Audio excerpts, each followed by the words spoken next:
whole new global talk show, Newstellers. Let's meet our panelists.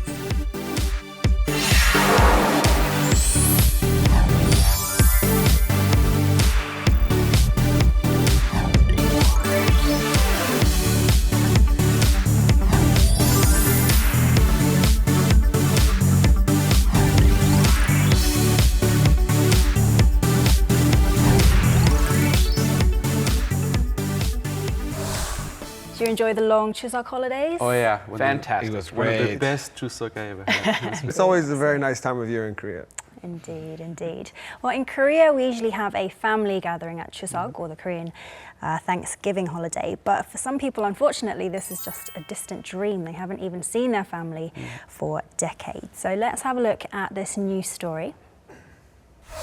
On September the 7th, South and North Korea held Red Cross talks to arrange the reunions of families separated by the Korean War at the truce village of Panmunjom. The two Koreas have agreed to allow the reunion of 100 people from each country from October the 20th to the 26th. And this will be the first meeting between divided families since February 2014. So great news for families who have been torn apart for more than 60 years. What kind of impact do you think this will have, though, if any, on the process of reunification? I think there is only 200 families who will meet. They cannot really keep in touch with each other after that. Like the issue of a separated family is so bad. Now you have half of the applicants, of the South Korean applicants, are more than over 80 years old. So I think, from the humanitarian point of view, this kind of reunion, of course, is great. Yeah. But I don't see any political impact. Okay. Yeah, from my experience as a journalist in the last 6 years here, I can say that the family reunions, in a political view, they are just a first step when the two Koreas get their relations better. They do this kind of encounters, and if things get better, they do more exchanges and more things. So it's a first step towards the good relations in two Koreas. Yeah, the two sides are still very far apart on even more divisive issues like denuclearization. But I guess the family reunions can just be like one very small step towards instituting a more cooperative system between North and South Korea. And I guess the hope is that with more cooperation and more frequent contact, like gradually the two sides can build trust and move towards reunification that way. Okay, so it might not be a huge step towards reunification, but it is a first, albeit small, step. But it's not just individuals who suffer the pain of being away from their families. The separated family issue causes a lot of pain for the entire Korean nation. So our topic today is reuniting without any promises. So we've talked about how the two Koreas are in talks for the reunions of families that have been separated by the Korean War. Are there any news stories or reporting experiences you'd like to share with us? Well, the last time there were reunions, I met a very interesting elderly man who had left North Korea, and I think it was 1947. And when he left, he didn't know that his wife was pregnant. Oh, no. So he came to Seoul on business and he ended up staying here, and then war broke out. And then he found out, just a few years ago when he registered for the divided family reunions that he had a son. He had a son that was now 62 years old. Oh, wow. And with the last round of reunions, he got to meet his son for the first time. Amazing. And it was a really interesting story. It was a great interview, and I wrote about it for The Guardian. And towards the end of our interview, I asked him, as journalists, we ask people what are called leading questions. We ask people things that we think will elicit an interesting quotation. So I said, do you think your son will look like you? And he said, of course my son will look like me. Even though we've never met, we're of the same blood. And I thought, what a perfect metaphor for the divided Korean nation, that you have these two groups of people that live in these different systems and live in these different countries. But of course they still look alike, of course they still act alike, because they're of the same blood. Very, very sweet. A few years ago, I interviewed a very nice woman named Kim Young-ja, who was taking reunions into her own hands pretty much. And I think there are a handful of South Koreans who do that because of the lack of the political instability on the peninsula, where reunions only happen once in a blue moon, more or less. This woman had been born in what is now North Korea. She was separated from her mother when she was very young during the war. And she was able to reach out to contacts in China who had visited North Korea, and she was able to make contact with her family there. Right. And she ended up on her own going to China and meeting with the wife, I believe, of her brother. So she got to find out what happened to her family after the peninsula was divided. It was a very touching story, and but of course, you know, after she had this encounter, she's had zero ability to maintain contact with her North Korean family. Okay. I was extensively covering the last reunion on February last year, and it was like very full of these kind of human stories. It was like very intense. I could also talk to the officials of Korea and participants, and they told you like certain things that they were very curious about the reunions, like that. For example, the rules that North Korea impose on those reunions, like they cannot talk about certain things, or for example, they ask that the relatives from South Korea, they cannot touch the pins with the leaders that the North Koreans have. Oh, really? Yeah, Okay. they have like, I could get like some insights of those kind of reunions that they were very interesting. For me, I mean, I interview as well different members of this separated family. And the interview I will never forget was the first one. He was a very old Korean grandfather. I mean, he was married in North Korea and he left his wife behind him. So he married again in the South and he applied to this family reunion, and his wife, North Korean wife, died, but his daughter was still there. Mm-hmm. And actually, it turned out that his South Korean wife was very angry at him going to the north. So I couldn't interview him at home. I had to interview him in the street next to his home. And he was very sad as well because he met his daughter that he never met before, and he found like he was a complete stranger, and he had really a lot of trouble to reconnect with her. Mm-hmm. He could feel a lot of like political divide between them. And at the end of the meeting in North Korea, after the 3 days they met, she asked for his ring. So he gave her his ring, and his wife was really angry as well because he gave the ring to his daughter. And it was, I mean, I will never forget this interview. That was really emotional and very, very sad. Okay. So these reunions, they sometimes open up questions about the differences between, you know, having lived your whole life in one part of the country versus the other. But overall, some really, really touching stories of families coming back together. So this reunion event will be taking place very, very soon. And I'm sure those who are involved are extremely busy right now. So let's see what kind of procedures are being put in place by the Red Cross to host the event. As agreed, the preparatory proceedings for the reunion of the separated families have begun. Firstly, the South Korean reunion applicants must enter a lottery for the chance to meet their relatives. 500 candidates will be randomly selected, and this number will then be reduced to 200 after interviews and medical exams. The two Koreas will then draw up a final list of 100 from each after checking if their relatives are still alive on the other side. So in South Korea, all these separated families who apply for the reunion have to go through all these different procedures, and only a selected few will make it to the event in the end. How about in the north? Do you know what kind of procedures they apply to be able to choose these applicants to meet their families? And what do you think this separated family issue means to North Korea?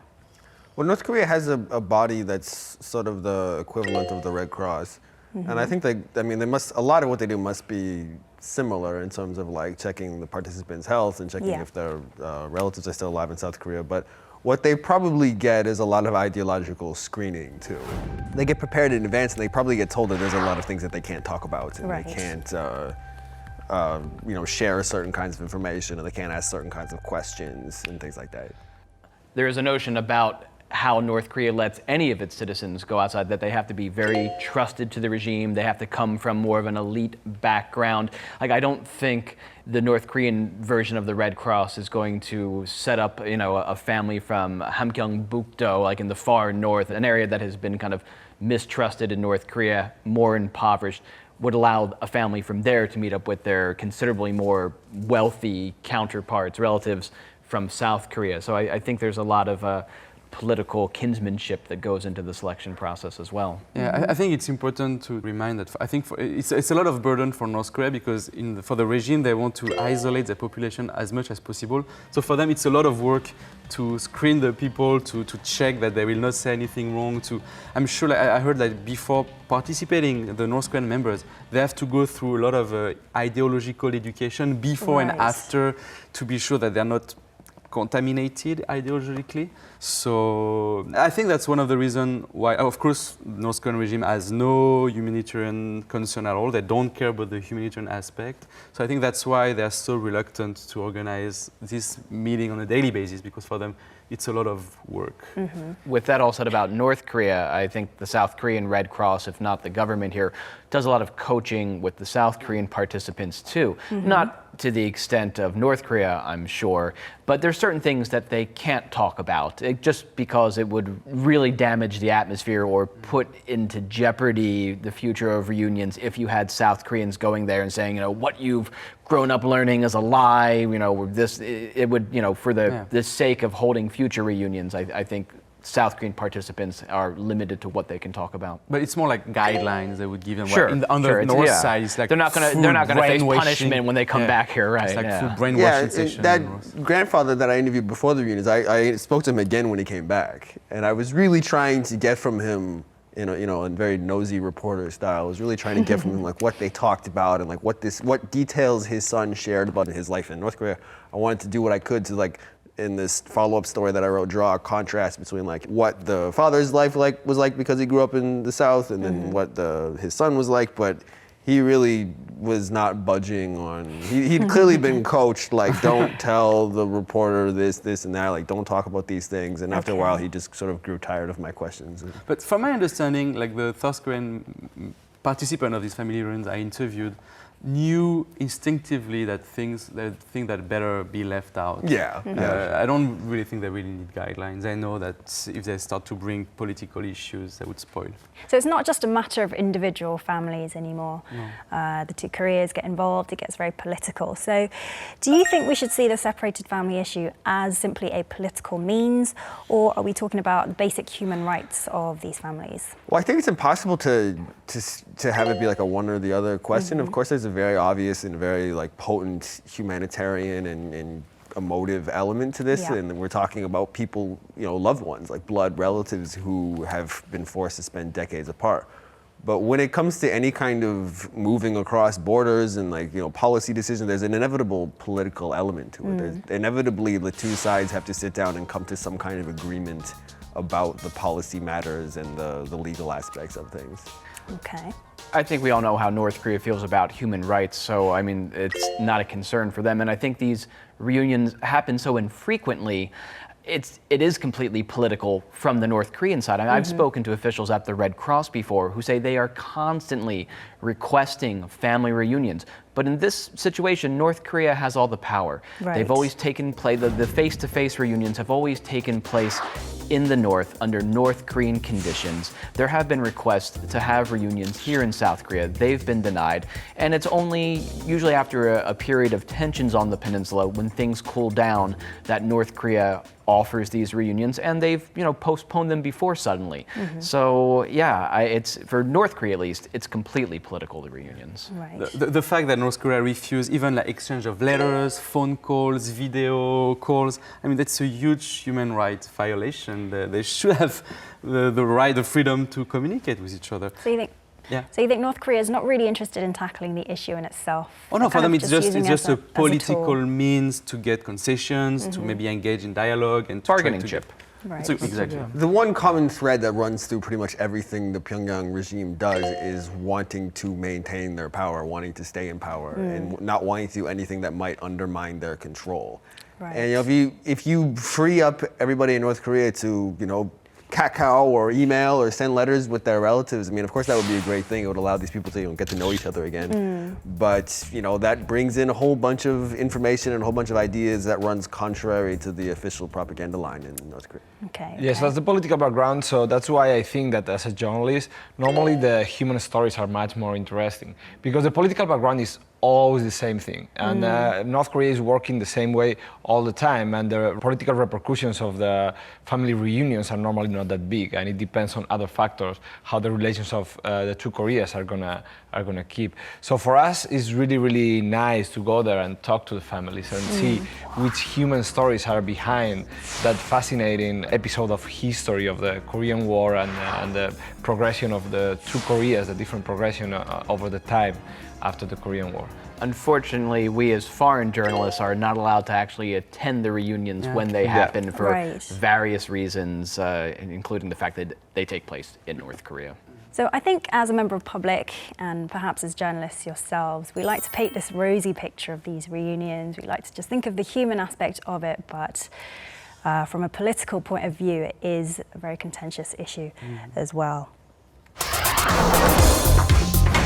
So we've been talking about the reunion event for families separated by the Korean War. That will take place in October. So let's move on now to some possible solutions to this issue in detail. How have other countries handled this issue of separated families and bringing them back together? You know, I was fortunate to get to know over the past couple of years a man from Burma who had left Burma in the early 90s because he was involved in some political activism there, and there was a junta that was ruling the government, and he feared for his safety. And he came to South Korea and he was given political asylum here. And unfortunately, just last week he passed away. He was only in his 40s, but he was ill and he passed away. When I interviewed him in 2013 for a story I wrote, he told me that, you know, how he really hoped that over the next few years he'd be able to return home. You know, he had been out of his country for, you know, more than 20 years. And unfortunately, even though Burma is a country that's reforming right now, him and other dissidents of his era had not gotten clemency, like they hadn't been pardoned. So he still would have faced incarceration if he had gone back. Right. And so unfortunately, he passed away without ever getting to return home and without ever getting to see his family again. And so I guess the case of Burma is another one where there are dissidents abroad and some of whom who have not been able to go back yet. So that's another sad case. That's another ongoing issue. Recently, I found it very interesting that the South Korean Prime Minister mentioned what Germany, West Germany, did during the Cold War. When Germany was divided, they had what they called the Freikauf policy, which was a very confidential policy. And Freikauf in German means buying freedom.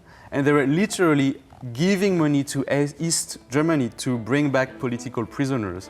And over the years, they brought back more than 30,000 political prisoners from East Germany, and the price of each was more than $50,000. And I was very surprised to see that this model was somehow considered in Korea, because of course the idea is very controversial. South Korea is already giving a huge amount of financial assistance to North Korea. Indeed. And now there is a nuclear program in North Korea. So the idea of giving more money to the North Korean regime to bring back people, because now the South Korean government there is more than 1,000 South Koreans that were abducted by the North, and they're trying to find ways to bring them back. That's a huge number. Yeah, it's a huge number. Yeah. We can find this case now about Cuba and the US. A lot of families will be reunited again, or at least they will be able to see each other. They will have it easier. That's the case of some family called the Sanchez family that was in some media reports a couple of weeks ago. And they were a family, Cuban family living in the US for more than for 50 years or something like that. And they could come back to Cuba and see relatives that they never seen before, and they were really happy to see those people. They were really welcome, originally Cubans.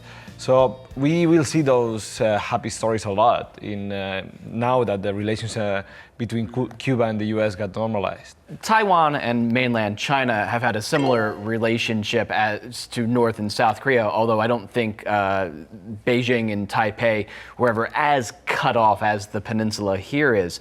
But starting in 2008, Taiwan allowed Chinese visitors to come to the island, first in group tours and then individual tours. And this, of course, enabled people to see each other, see perhaps lost loved ones, old friends from the time that the nationalist government fled China when Mao and the communists took over in 1949.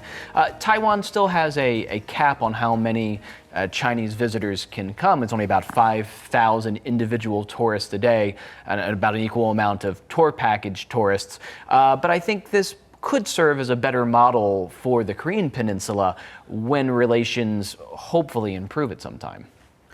I think it's interesting you mentioned, I mean, Korea is a very unique example. Like, there is no other example of a society that's so close from each other. And I mentioned Germany, but even Germany during the Cold War, East Germany and West Germany, there were ways of communicating.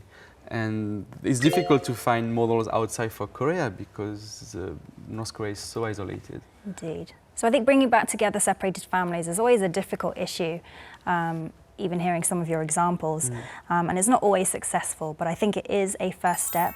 And I think there are some lessons to be learned in how other countries have done it too. So 70 years have passed since these families were torn apart by war. And unfortunately, some of the remaining family members are passing away year after year. Let's take a look at the screen. Currently in Korea, the average age of registered separated family members are in their 50s. People in their 70s and above account for 80% of separated family members. And these people are rapidly aging. Time is running out, which makes the reunion even more of an urgent issue. So it seems some of these members are running out of time after a lot of feet dragging over the years. Can you think of perhaps other or better ways to help more families see their family members again, or contact them more frequently at least? Some years ago, I interviewed two South Korean grandfathers who were illegal smugglers, and they set up a network to send and exchange, of course it's illegal, but to send exchange letters and package. They can send to North Korea a package of food and medicine. And they as well offer a service of South Korean people who cannot wait to go through the official channel, and they really want to find if the member of the family in the North are still alive, then they can go through these unofficial channels. Right. And I think that's a good way. I think that's very efficient, and they had a very small office in Seoul, but they were very active, very busy, and they help a lot of people to first get in touch, and then to continue to exchange letters and packages. Okay. I wanted to call a non-governmental organization in Pyongyang earlier this year, but on their website it has their phone number, and my instinct was to pick up my phone, and I thought, no, I can't call them. So I think those kinds of just basic communicative restrictions should be lifted, and we should allow these two sides of this divided nation to become a little bit less estranged step by step. And also those organizations, they not only just exchange letters and stuff. Sometimes, in some cases when it's possible, the relatives from the south, especially if they have more relatives from the north that came before, they can even pay more and have more relatives coming from the north. Those organizations, they would help to find their family members in the north and bring them back to the south and reunite their families in the south. And everything happens through China. And I think China has a big role on that, and China is not really friendly to refugees. So I guess the position of China should change to allow more contacts between the South Koreans and North Koreans. So in an ideal world, the two Koreas would come together and organize these channels of communication, of meeting, but it is in an ideal world right now, unfortunately. But hopefully these reunions that we've been talking about are, a small first step in being able to do this. So as always, let's wrap up with our final headlines. Would anyone like to go first? Sure. Family reunions won't bring the two Koreas closer together. My headline would be, by limiting and by restricting family reunions, North Korea is making the national division worse. Well, I will channel my elderly interviewee and I'll say, Korean families may have never met, but they are still of the same blood. Very touching indeed. Okay, I would say remove the borders and bring all the families together again. Okay, so there are some issues still to be resolved, but some very promising and encouraging sentiments from our panel today. Hope you enjoyed today's talk. And As you guys always, we did. love to As talk about always. North Korea. Yes. And I'm sure we have another fascinating topic for next week, so I'll see you guys then. And join us next week for a whole new global talk show, Newstellers.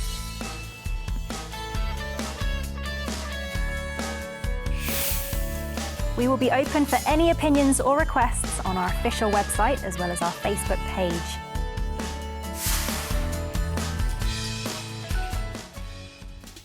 가족이니까 끊임없이 항상 보고 싶을 것 같고 가슴 아프죠. 가족들끼리 떨어져서 산다는 게 사실 겪어보지 못했지만 생각만 한다고 하더라도 너무 슬플 것 같아요.